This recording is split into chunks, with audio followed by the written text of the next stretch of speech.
Welcome to the PR Maven Podcast, a podcast all about growing your network and building your brand through traditional and digital networking techniques. I'm Nancy Marshall, the PR Maven and CEO of Marshall Communications. I've been strengthening brands through PR for over 35 years, and now I'm celebrating the success of executives, influencers, business owners, and entrepreneurs from all around the world, all of whom have cultivated their brands and broadened their networks through traditional and digital networking methods. Each week, I interview one of these interesting and influential individuals and provide an opportunity for you, the PR Maven Nation, to gain insights from their strategies and stories. So stay tuned for this week's episode, and thanks for listening.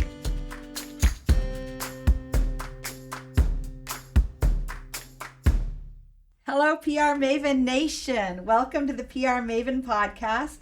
Episode 201 episodes, presented by Marshall Communications, creator of the Marshall Plan 65-Step Strategic Process. For those of you new to the show, I'm your host, Nancy Marshall, the PR Maven and CEO of Marshall Communications. And today I want to welcome my guest, Kevin Hancock, Chairman and CEO of Hancock Lumber. Welcome to the PR Maven Podcast, Kevin. Thank you, Nancy. It's great to be here. Yeah, it's really nice to have you here. We were just saying that we probably haven't seen each other since about 2018. And time, I feel like, during the pandemic was sort of warped. It's sort of a weird, there was 2 years that we were kind of all on lockdown. And it's hard to believe that it's been that long since we've seen each other. Right, no question. So Kevin Hancock is CEO of one of America's oldest family businesses, as well as an award-winning author and nationally recognized public speaker. Kevin is a frequent visitor to the Pine Ridge Indian Reservation in South Dakota and an advocate for strengthening the voices of all individuals within a company or a community through listening, empowering, and shared leadership. In addition, Kevin is the founder of a nonprofit organization called the Seventh Power, dedicated to advancing economic sovereignty for Native communities across America. He is a graduate of Bowdoin College, and I'll still talk to him, even though I'm a Colby grad and Colby mom. But Bowdoin's okay, just as long as we're not talking about that other one in Lewiston. We won't mention that. And Kevin lives in Maine with his wife, Allison. Established in 1848, Hancock Lumber Company is led by its 620 employees, operating 12 lumber yards, 3 sawmills, and a truss manufacturing facility in Maine and New Hampshire. The company also grows and harvests trees sustainably on 8,000 acres of timberland. Hancock Lumber is an 8-time consecutive recipient of Best Places to Work in Maine. Congratulations, that's a big honor. The company is also a recipient of the Maine Family Business of the Year Award, the Governor's Award for Business Excellence, and the Pro Sales National Dealer Year Award. So, Kevin, that's a lot of awards to be proud of. Well, thank you. It's it's a credit to everybody, past and present, who's been connected to our company. But as you also know, that and a couple dollars will get you coffee. You've always got to stay focused on improving, getting better, looking forward, all of that. That's true. Yes, it's true. You can never just rest on your laurels. Sometimes people, because I've had my business now 31 years, and sometimes people say, it must be so easy. You've been doing it so long. I was like, no, it never gets easy, because there's always something new to face and deal with. COVID was an interesting challenge, and right. I always have to be moving forward. Right. Our company, by way of example, goes back to 1848, so before the Civil War. And certainly that first generation of leaders of our company would have been entrepreneurial. But to your point, every generation has to be entrepreneurial, because everything's always changing, and you've constantly got to be focused on reinventing yourself and reinventing the organizations you're a part of, including a of course, a company. That's true. That's interesting. So tell us, Kevin, about your career in the lumber industry and how you got into it in the first place. Yeah, it's funny. I'm part of the sixth generation of my family to work for the company. But growing up, and even through college, working for the company actually never crossed my mind. I hadn't contemplated it, not negatively or positively. I just hadn't thought about it. When I graduated from college, I wanted to teach and coach, and that was the first career path I started down. And then not long after that, my dad got sick. He got cancer and died a few years later. And kind of on short notice, I changed my plans, came to work for the company, started on the front counter at our store in Yarmouth, and 31 years later, here I am. Oh, that's interesting. Both of us started at the same time because, yeah, I've had my business since 1991, so here we are. Right. Well, but you had something impactful that happened with your voice in 2010, and I personally find this very interesting how you've incorporated this into your leadership style and essentially your personal brand. So tell us about that, Kevin. Sure. So in 2010, at the peak of the national housing and mortgage market collapse, which was a really stressful time on our industry, right at the peak of that, I began to have trouble speaking, and it turned out I'd acquired a rare neurological voice disorder called spasmodic dysphonia. Anyway, quite quickly back then, I had to develop a new approach to leadership that didn't involve talking. And I hadn't thought about it this way before, but as a CEO, really my voice had been my primary tool, and suddenly I couldn't use it. Anyway, when it's hard to talk, you quickly develop strategies for doing less of it. And mine was to answer a question with a question, thereby putting the responsibility for speaking right back on the other person. So in that kind of age-old scene, people would come up to me regularly at work with a question or a problem because I was the CEO or one of the bosses of the company. And prior to my voice condition, I always would have given an answer or a directive, but now I simply started saying things like, well, that is a good question. What do you think we should do about it?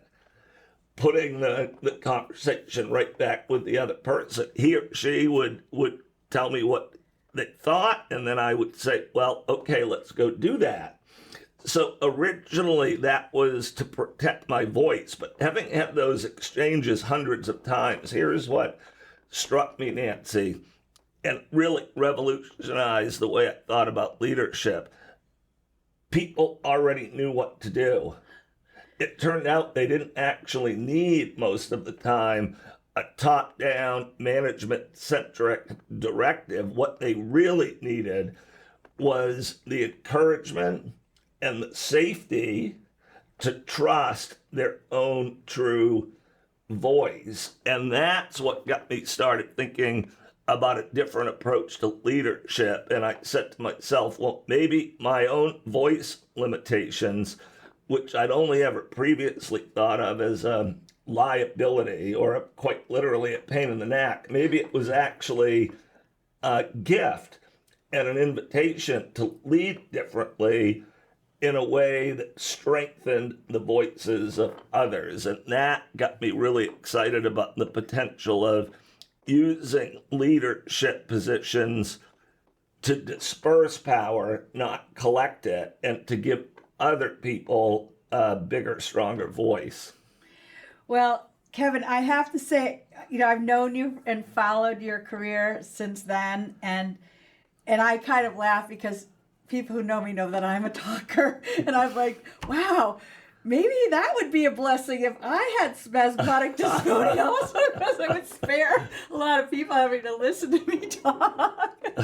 But I also think it's ironic that you sort of have developed a brand as a as a public speaker. You've done more public speaking since then than you ever did before. Yeah, so ironic and counterintuitive. I had to lose a bit of my physical voice in order to really find kind of my authentic, unique, spiritual voice. And since then, I've become really passionate about using the place of work to strengthen the voices of others and really try to positively impact humanity that way. I've thought a lot about how humanity advances, and I've concluded it's one human at a time, starting with the people right beside you. And I've thought a lot about this question as well, Nancy. What if, this theoretical question, what if everybody on Earth, all 7 billion people, what if everybody felt trusted, respected, valued, heard, and safe? What might change? I think everything would change. I love that. That's just a really awesome concept. And how could we make that happen? That would be remarkable. Yeah, and I think it's actually surprisingly simple. We need to think about leadership differently. Leadership, really, in the 21st century, needs to be about dispersing power. It needs to be about giving other people a stronger voice. And to do that, you've got to make it safe for people to say what they actually think and to be comfortable as their authentic self. I say all the time at our company to everyone who will listen, I really treat everybody this way. Nothing has to change for you to be amazing. Nothing has to change for you to be amazing. But leadership does have to change, and it really starts with listening. Before my voice condition, upon reflection, I realized I was listening at work most of the time to judge what I heard, whether or not I agreed with it or didn't. Today, what I really like to try to do and encourage is to say that listening is for understanding, not judgment. When someone in a huddle at Hancock Lumber shares a perspective, what we really want the response to be is simply, thank you for sharing that. Thank you for being willing to say what you actually think. And it's getting over this idea of someone else's idea has to be validated by management as being right or wrong. We have about 650 people who work at our company, and every one of those perspectives is a true and accurate perspective of what Hancock Lumber actually is. There is no single truth about our company. It's only has life through the eyes of the people who work there. Right, exactly. Yeah, and actually, we had a conversation earlier today with Amber Lamke from Maine Grains in Skowhegan, and we were talking about how each employee that you hire becomes the face of the brand to the customers that they're dealing with. So the onus is on the company really to imbue the brand values and to enable those employees to deliver on the company promises to the customers that they're dealing with. And so essentially each employee becomes a brand ambassador. I totally agree with that. A company is what the people who work there actually do. You can say what you want to say about who you are, but your brand ultimately is about what actually happens minute to minute during the operation of a company. And that's given life ultimately by the people who work there. Right, exactly. And if they feel empowered, as you're talking about, and appreciated and fulfilled by their job, they're going to that spirit will resonate in all of their interactions. Right. That's totally the focus we've taken. Gallup polls will tell us that nationally, engagement at work runs about 33%, meaning 2 out of 3 Americans do not find their work meaningful, personally fulfilling, helping them grow, develop. It's only an economic exercise. And in the 21st century, that's just totally unacceptable, totally unnecessary. Work should be meaningful to the people who do it. And all you've got to do to make that happen is prioritize the people at work. I like to say pretty much every company gets whatever they prioritize. If you want employees to have an amazing experience, all you've got to do is make that a priority. And we literally have changed the mission of our company to become what I like to talk about as employee centric. Our company has lots of missions, but the first one is to make work meaningful for the people who do it. The people who work at the company are our first priority. And our belief is if the humans at work are thriving, the customers and the company itself are going to soar on the wings of thriving humans. I agree absolutely, and I'm just thinking about also as a customer when I go into a business. Well, of course, again, I like to talk to people, and I'm curious about the people who are at the counter of a business. So I like to ask them questions about themselves and engage in conversation. And I think if getting back to our prior conversation about how we could change the world, I think each of us, if we honor the person we're speaking with by showing an interest in who they are as people, and not just treating them like, oh, you're just the person at the coffee shop or the person at the grocery store, but instead, you're a very interesting person, and I'd like to know more about you. Now, I have 2 sons in their 20s, and they wish that I would just stop talking to all the people, but I can't help myself because I'm just curious about people, and I like to engage with them. But I think what I try to do is treat every person that I deal with as an interesting person with an interesting story, and I hope that ends up making them feel better about themselves. Right. What I love about what you just described there is you're impacting the world around you in a positive way by virtue of how you're engaging it. Right, exactly. And that's also a topic I've really become attached to. I really love that iconic thought and quote of Gandhi's: "Become the change you wish to see in the world." And I've really come to believe that we're all leaders. We all impact the world around us. And to create change, we've got to focus on becoming what it is we'd like to see. If you'd like to see a kinder, more compassionate world, then model that, mentor that, create that. Exactly. Just like you do as you move around in your world, in your life, in your day. Yeah. And of course, as parents, I think we have the opportunity to really, make an impact on our own children by honoring and respecting them and their opinions as well.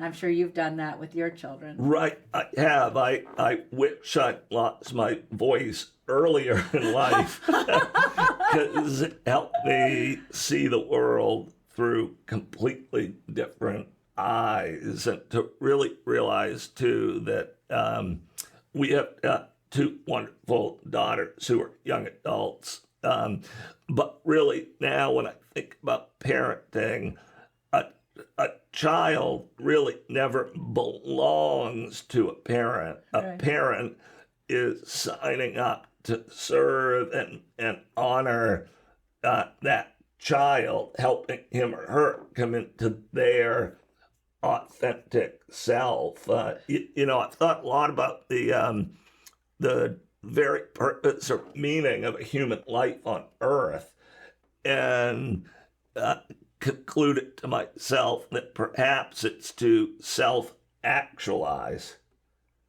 That maybe the one thing all humans have in common is we're just here doing the best we can in a very influential society with all kinds of pressures to think a certain way or be a certain way. We're all really just trying to individuate, to come into our own true, authentic voice. There'll never, ever be in the history of humanity another Nancy Marshall. Some people would say, thank goodness.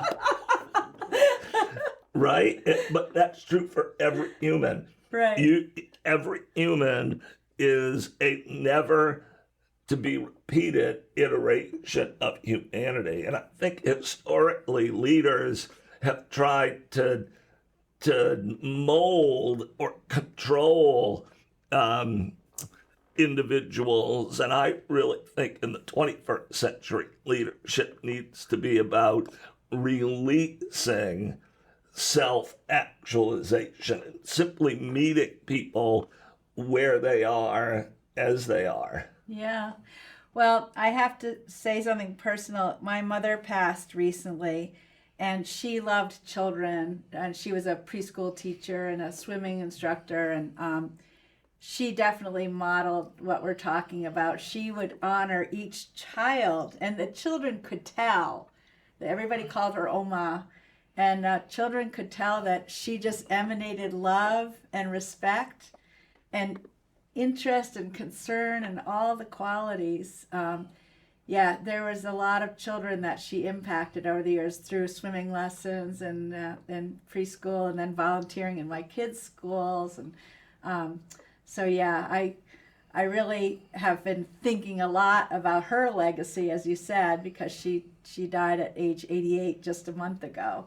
And it's like, I think we all should be a little more like Oma in how we treat children, honoring these little souls on our earth, because that's our future. Right. You mentioned in the introduction, I spent a lot of time on the Pine Ridge Indian Reservation in South Dakota. I've been there over 24 times in the last 10 years, and my real connection there or affinity for them with respect to this story is at Pine Ridge. I encountered an entire community that felt as if their authentic voice had been pushed to the side, an entire community that didn't feel really heard, authentically heard. And that helped me realize there are lots of ways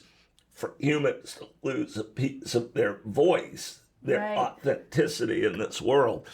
But back to children at Pine Ridge, there's a Lakota saying or phrase for child, and it's Watkan Yeja, which means holy one.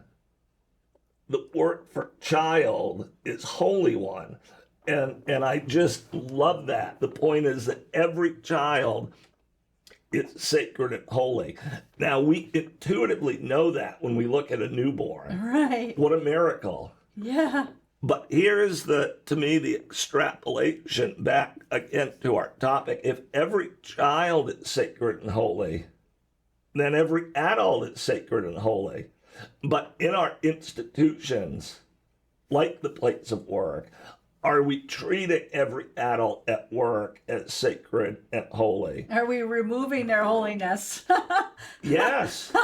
Through schools and institutions? Correct. Yeah. Correct. I think we've really got to revisit the core assumptions about institutions and their higher purpose. You know, I've really thought about this with respect to a company. For a long time, people would say the highest purpose of a company is to produce an economic result. Right. I don't believe that's true anymore. I think a company being profitable is very, very important, but it's not the highest mission. I've come to think about the profitability of our company as a really cool outcome of a higher calling. The higher calling is to honor everybody at work. When you honor everybody at work, it's pretty much guaranteed they're going to collectively produce exceptional results. But what that really is about is the company soaring on the wings of thriving humans at work. And the profit is the outcome, not the goal. Right. An outcome, not the goal. Well, one thing that has given me tremendous pleasure throughout my career has been mentoring younger employees. And I feel like I learned a lot of lessons about my craft and my profession when I was in my 20s. And now I just really enjoy sharing that with younger people and then seeing them implement strategies and tactics and helping our clients. That just gives me such great joy. Right, I can tell just listening to you describe that, and I love that. That's really using your position of leadership not to collect power, but to help make others feel more powerful. Right, exactly. Yeah, I think that's perhaps, will someday hopefully be my greatest legacy. So I'll, but what you talk about is, the power of listening, and you have made that so much a part of your personal brand and also your volunteer work, and the books. We'll talk about your books, but I feel like you're such a great example of exactly what the PR Maven podcast is about, which is the power of building a personal brand and how that can integrate into a company or organizational brand. So tell us about the books and why you have written them and where they are and how people can get them. Sure. So in the last 7 years, I've written 3 books. The first one's titled Not for Sale, Finding Center in the Land of Crazy Horse. And that book chronicled my first 6 trips from Maine, Hancock Lumber, out to the Pine Ridge Indian Reservation and back. In South Dakota. Really, yes, really, I was on a bit of a modern day vision quest to regain my voice. I talk about it literally with the voice disorder, but it really, for me, was a spiritual finding of my authentic voice. So that's book number 1. And then my second book is titled The Seventh Power, One CEO's Journey into the Business of Shared Leadership. And in that book, I take a bit of an actual world tour. The book starts on the Navajo Reservation in Arizona. It ends up in Kiev, Ukraine, actually, in 2017. And it's really a quest to uncover a new approach to leadership that disperses power instead of collects it. And then finally, my most recent book is titled 48 Whispers, and it's a photography book, images from Pine Ridge and the Northern Plains, along with 48 short meditations. It's really a book designed to help us all see the power, the sacred power that lives within us. All those books are available on Amazon and BarnesandNobles.com, as well as my own website, thebusinessofsharedleadership.com. Okay, that's great. Well, I haven't looked at that website yet, but I'm going to definitely look at that. That's businessofsharedleadership.com. Yes. Yeah, I'm looking forward to that. So we're going to continue our conversation in just a moment. But now I just want to remind our listeners that my latest book, Grow Your Audience, Grow Your Brand, which you might get a copy of in the mail, just saying, but you can download it at prmaven.com/giveaway. And now we're going to hear from Mike Duguay at Thomas College about PR Maven Nation. After reading PR Works, I really started to think about how marketing actually works. And I know that sounds a little bit ridiculous, but what I realized is that each platform nowadays that we use out there in digital media and social media has its own nuance and also quirks to it. And understanding how they're used is exceedingly important. Because when you have a hammer in your hand, everything looks like a nail. And you can't approach it that way in marketing. And that's where I think Nancy's brilliance really shined in PR Works. I think Grow Your Audience, Grow Your Brand is really sort of the manifesto of understanding that there's many different levels to marketing. It's on your personal side of your brand, how actually you express yourself through business, but also what people hear you saying and what they see out there in the public eye as well. So I think what's really important there, that's really the blueprint of how you go about using these new social media platforms, but also to express who you are as a human being. Because people want to see you authentically and genuinely working with not only what you do, but also with the customers. And Nancy, on a personal level, I think that's who she is. She embodies that approach.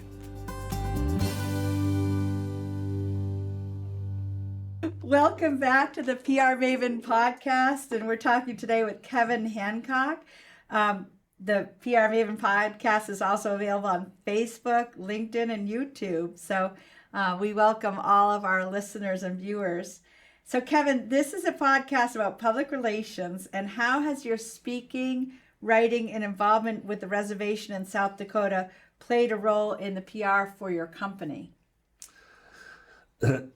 Well, that's a great question. It's played a big role, but that wasn't the intention of it. It was more of an outcome. When I really started spending time on Pine Ridge Indian Reservation and learned the history of the genocide and the conquering that they were subjected to for over a century, and saw firsthand what the poorest place in America looks like,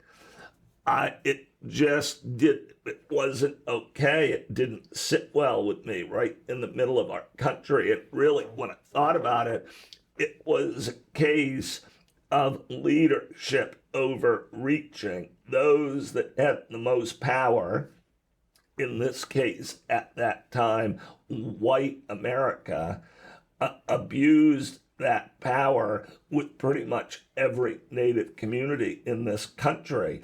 And I thought historically, the winning of the West in the second half of the 19th century was a historical event. And while it is, on one hand, the ramifications of what was done are still playing out, those wounds have not yet healed. And again, this really got me thinking about leadership. And I concluded that those with the most power often abuse it.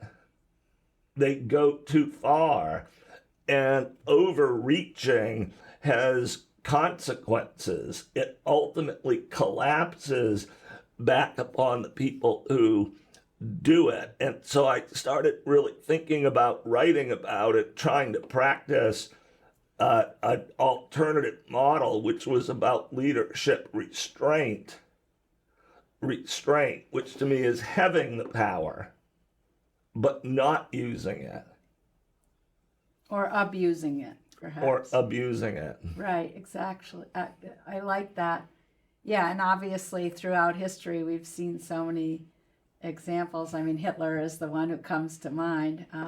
People who have just gotten so carried away with themselves and caused so much harm and horrible atrocities. Right. No, exactly. In our So, yeah, with my own voice condition, I really developed an unexpected but irresistible affinity with communities that didn't feel like they had a voice, whether that was a remote, disenfranchised Indian reservation in the Dakotas or people at work. You know, throughout history, lots of people at work have felt like they haven't had a voice, an equal, powerful voice. And so the idea of trying to create a very different work culture that strengthened voices versus directed and controlled them just became a kind of an irresistible passion of mine. And because I had the good fortune of being the CEO of a company, I had the chance to not just contemplate this or write about it, but to actually do it. And we've been in pursuit of that model for a decade now, and the performance of our company just took off, honestly, beyond my wildest expectations. But again, that was the outcome of a higher calling. What was ironic there is the company took off when we stopped putting the company first. The company took off when we started putting the people who work at the company first. Well, Kevin, as I'm listening to you today and knowing the great shortage of employees that is impacting so many companies, I almost feel like you have the seed of what could be the future for so many businesses. I mean, have you experienced a shortage of employees at Hancock Lumber? Has that impacted you? So Jonathan Muzzy, who does the hiring and onboarding for our retail stores, said it best a while back. He was talking to a group in our office, and he said, you know, we've decided to skip the Great American Resignation. We're just not going to participate. We're gonna be fully staffed. We're gonna have longevity. We're gonna have low turnover. And yeah, I mean, this economy is a challenge for everybody, but we have very few openings, and we've not had much difficulty fully staffing the company. Congratulations. And I just feel that so many leaders in business can learn from your model. And I just think it's fascinating how your personal brand emerged from your spasmodic dysphonia condition and how you've developed these brands in parallel, basically the personal brand and then the business of sharedleadership.com, along with Hancock Lumber and the brand there. And your brand is part of the Hancock Lumber brand, but you also have this distinct and separate brand as well. So how do you think about that in your head? Are you thinking of a strategy for each brand separately, or how do you think about that? It was really just an authentic manifestation of how I came to see the whole world.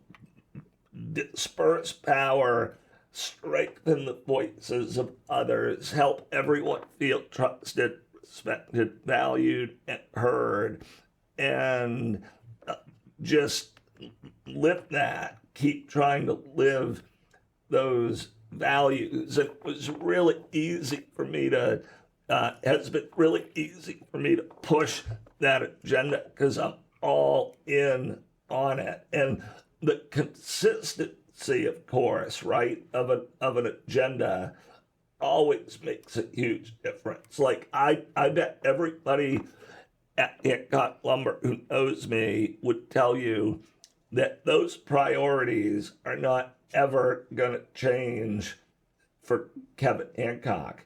And it's really such a simple idea to focus on. The old leadership model of hoarding power and controlling others, that's actually hard to do. That takes lots of rules, that takes lots of systems, that creates lots of resistance. The model of letting go is easy. It's natural. And if I might, I thought about why this is true. I had a bit of an epiphany one evening in the desert on the Navajo reservation in Arizona, where 5 words plopped into my head, and those words were simply this: in nature, power is dispersed. And I froze in my tracks when that thought came to me, and I looked around. You would have chuckled. Anyone might have chuckled. I had an out loud conversation alone with the desert at that moment. I said to the desert as the sun was setting, I said, where's your capital? Where's your headquarters? Where's your corporate governing center? Where are all the managers, supervisors, and executives that make this desert run? I actually pointed at a stand of cactus, and I said, which one of you is in charge of all the other cactuses? And the answer to every question was just self-evident, that wonderful secret sauce power of nature is scattered and diffused. It lives in all its pieces, big and small.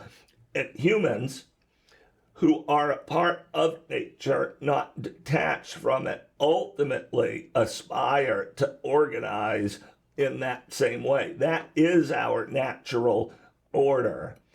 This long-standing tradition of leaders collecting power and dominating others, that's not a natural order. And it might have worked during the Industrial Revolution or the Middle Ages, but it's not going to cut it in the 21st century. And you see people at work manifesting that today. They're just plain not gonna stay and work at places that don't serve them. And I love that. I really love to see that awakening unfolding. Yeah, and it's going to be obvious which businesses do honor the individuals and which don't, because the ones that do will be fully staffed and they'll be successful. And I feel sorry for the ones that don't. As you're talking, I'm just thinking back through my own education and upbringing and the teachers that I've had and professors in college and the ones who would recognize and honor me as an individual and how much more I thrived in those classes than the ones that would kind of try to make me just like everybody else. And yeah, it's so apparent. I can think of the individual teachers that kind of got me and took the time and energy to acknowledge my own personality and my own strengths. And it goes back to the fact that in our own personal development, I think we're much better off focusing on our superpowers and trying to grow those rather than focusing on our weaknesses. You know, I'm not really that good at accounting, for example. And, I could focus all of my energy on trying to learn accounting. But why bother? There's a lot of people who love accounting, who are very happy to help me with accounting.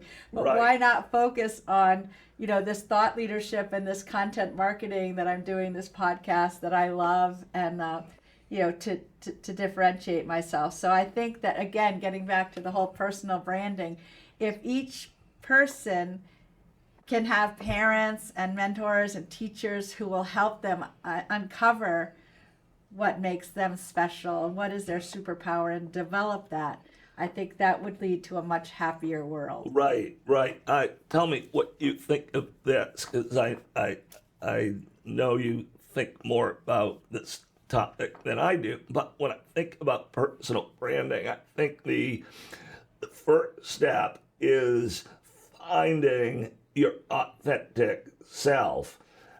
That step requires giving up on what the rest of the world expects of me and really listening to your own inner voice. Then, once you know your own truth, and you know it's authentic, then you can think about how do I live, share, and spread that message. In other words, for me, what happened first was I got lost in this calling of voice, and I saw for me the truth in it. And that was just organic, authentic introspection. But then I said, all right, I want to spread this. And that's when I really started to think about how you take an idea and spread it. Well, I mean, I started this podcast in 2018 on the whole premise of developing a personal brand and using that in public relations. And I feel like with social media too, we can all express ourselves on the internet and be findable so that other people who are interested in the same things, you can create a community worldwide. I mean, it has no boundaries. There's no geographic constraints. And, you know, you and I live up here in Maine, which is somewhat isolated from the rest of the world, but we both, I'm sure, have a network that's worldwide. I love seeing, for example, that we have listeners of this podcast in so many countries. And again, because of the power of technology, I can look and see, you know, oh, where do I have listeners? And to me, that is just so exciting, you know, that I can share my thoughts and that there are people who are interested and who are listening. So I'm so grateful for the internet and the power of technology that to bring us together. Now, of course, there's another side. There's sort of the destructive side of technology, and there's people who are bullying others and bringing others down. And I despise those internet bullies. And actually, I've experienced that online as well. In my life and career, and there was a terrible time when I was being bullied. That's for another time. But I think what we've discovered or what we've talked about today is really worthy of continuing to explore. And I'm so grateful. Now, I just have to ask you a question. Like, we've been talking for about 40 minutes now. Yeah.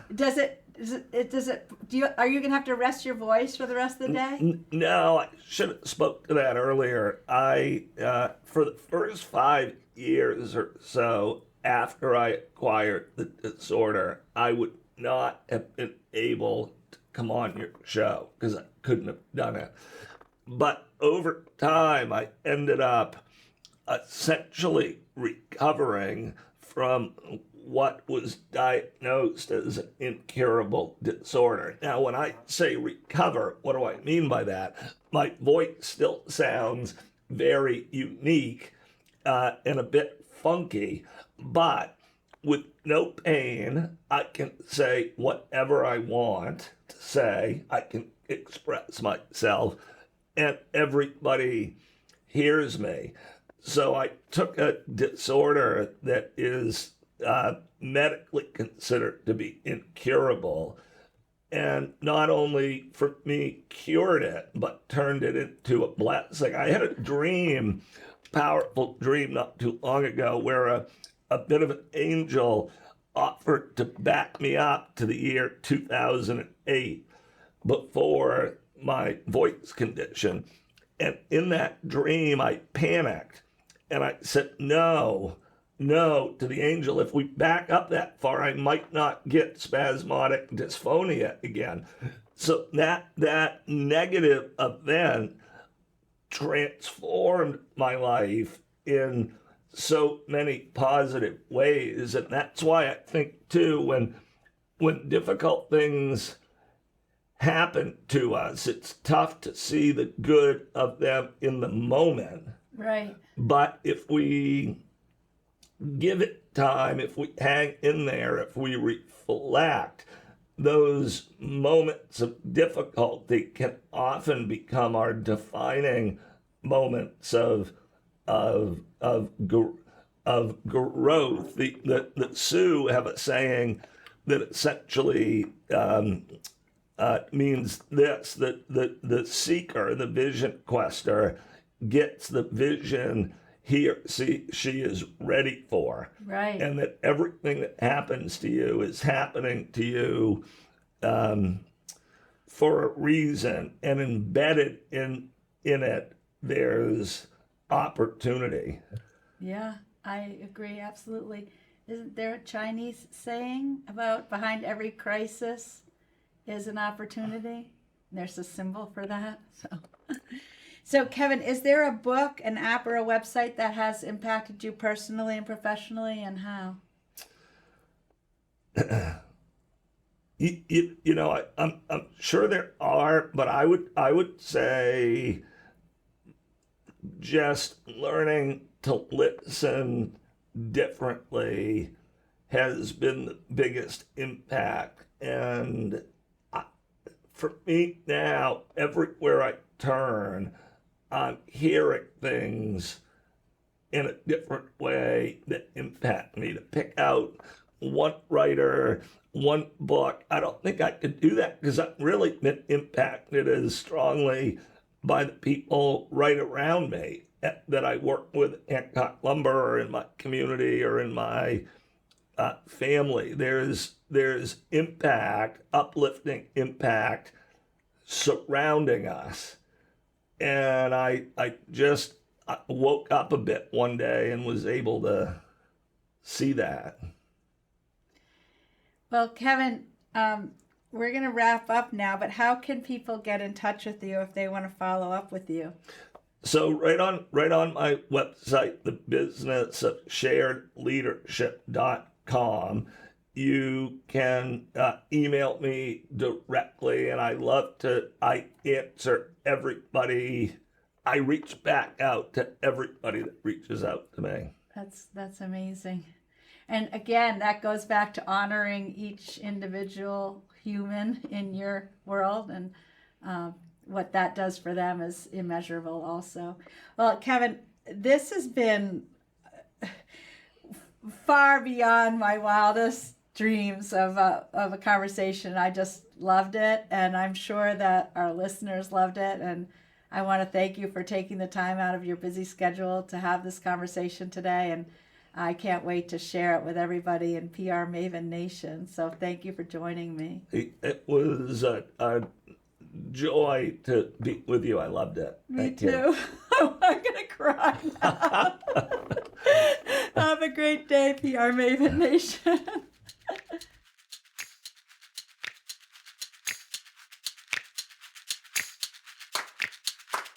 Thanks for listening to this episode of the PR Maven podcast. I invite you to share a review of the podcast on iTunes or your favorite podcast player. Be sure to subscribe to our podcast so you never miss an episode. You can also join the PR Maven Nation on Facebook. It's free to join, and it's a great community of like-minded individuals who are all looking to learn and grow from one another. If you use an Alexa device, use your Alexa app to search the Skills and Games section to find and enable the PR Maven Podcast Flash Briefing. This will give you access to exclusive content and more PR and marketing advice. Thanks again for listening, and have a great rest of your week, PR Maven Nation.